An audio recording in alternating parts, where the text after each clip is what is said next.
Hi friends, അപ്പോൾ ഇന്ന് ഞാൻ നിങ്ങളെ ഉണ്ടാക്കി കാണിക്കാൻ പോകുന്നത് ഒരു മുരിങ്ങയില തോരനാണ്. ഇത് ഇത്തിരി പ്രത്യേകതയൊക്കെ ഉണ്ട് കേട്ടോ. അപ്പോൾ അതിന് വേണ്ടി ഞാൻ കുറച്ച് കൊച്ചുള്ളി കുറച്ചേറെ എടുത്തിട്ടുണ്ട്. അതിനെ ഒന്ന് ചെറുതായിട്ട് മുറിച്ച് ചെറുതായിട്ട് അരിഞ്ഞ് വെച്ചിട്ടുണ്ട്.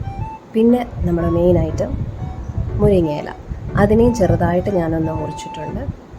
ഇനി നമുക്ക് വേണ്ട തോരൻ്റെ കൂട്ട് തയ്യാറാക്കാം. അതിന് ഞാൻ കുറച്ച് ഞാൻ തേങ്ങ ചതച്ചാണ് എടുക്കുന്നത്, എനിക്കിവിടെ ചിരവയില്ല. അപ്പോൾ തേങ്ങ, കുറച്ച് മഞ്ഞൾപ്പൊടി, പച്ചമുളക്, പിന്നെ വെളുത്തുള്ളി, ജീരകം, ഇത്രയും സാധനം ഇട്ട് നമ്മൾ ഇതിനെ ഒന്ന് ചതച്ചെടുക്കാം. ഇനി നമുക്ക് ഒരു പാൻ ചൂടാകാൻ വെച്ച് അതിലേക്ക് കടുകിട്ട് നമ്മൾ സാധാരണ ചെയ്യുന്ന പോലെ ഇതിലേക്ക് കുറച്ച് ഉഴുന്നിട്ടാൽ നല്ല ടേസ്റ്റാണ്. കുറച്ച് ഉഴുന്നിട്ട് അത് മൂത്ത് കഴിയുമ്പം അതിലേക്ക് വറ്റൽ മുളകും ഇട്ട്, പിന്നെ കറിവേപ്പിലയൊക്കെ വേണ്ടെന്നവർക്ക് അതൊക്കെ ഇടാൻ കേട്ടോ, എനിക്കിവിടെ ഇല്ലാത്തത് കൊണ്ടാണ്. പിന്നെ വറ്റൽ മുളകിട്ട് ഇനി നമ്മുടെ കൊച്ചുള്ളി ഇതിനകത്തോട്ടിട്ട് നല്ലതുപോലെ വഴറ്റി കൊടുക്കാം. അപ്പോൾ ഇത് ഒരുപാട് നേരമൊന്നും വഴറ്റേണ്ട, കുറച്ച് നേരമൊക്കെ ഒന്ന് വഴറ്റി കുറച്ച് ഉപ്പൊക്കെ ഇട്ട് നല്ലപോലെ ഒന്ന് വഴറ്റിയൊക്കെ എടുക്കുക. എന്നിട്ട് നമുക്ക് ഇതിനകത്തോട്ട് മുരിങ്ങയില നമ്മൾ ചെറുതായിട്ട് നുറുക്കി വെച്ചിരിക്കുന്ന ഇല ഇതിനകത്തോട്ട് ചേർത്ത് കൊടുക്കാം.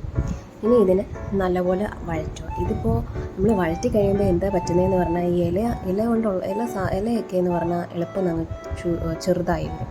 അപ്പം നമ്മുടെ മെയിനായിട്ട് നമുക്കിതിനകത്ത് നമ്മുടെ ഫ്ലേവർ കൊച്ചുള്ളിയുടെയൊക്കെയാണ്. അതിൻ്റെ കൂടെ ഞാനിപ്പം ഈ തേങ്ങ കൂട്ട് ചേർത്തിട്ടുണ്ട്. തേങ്ങ കൂട്ട് ചേർത്ത് നല്ലതുപോലെ ഇളക്കി നമുക്ക് കുറച്ച് നേരം ഒന്ന് അടച്ചൊക്കെ വെച്ച് വേവിച്ച് ഒരു 2-3 മിനിറ്റ് അടച്ച് വെച്ച് വേവിച്ചാൽ മതി. അപ്പോഴേക്കും ഈ ഇല പെട്ടെന്ന് വേവും.